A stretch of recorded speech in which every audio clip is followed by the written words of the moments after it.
Aşıq Əli xanəndələrlə bağlı bir şərt irəli sürüb, dəyərli izləyicilər. Axşamazın məlumatında qeyd olunur ki, Aşıq Əli Tapdıqoğlu xanəndələrdən şikayət edib. Sənətçi muğam ifaçılarının Aşıq mahnısı oxumasını pisləyib.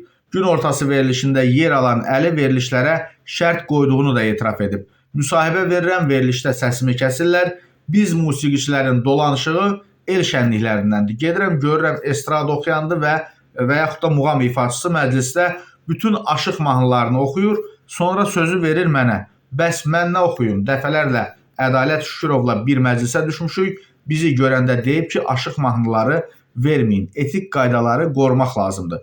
Baxıram xanəndələrə Aşıq mahnısı oxuyurlar. Barmaqla sayılacaq qədər xanəndəmiz var ki, tar kamanı qoruyur. Gedəcəyim bütün verilişdə şərt qoymuşam ki, mən olan efirdə xanəndə Aşıq mahnısı oxuması məncə də haqlı şərtdir. Siz necə düşünürsünüz? Şərtdə yaza bilərsiniz.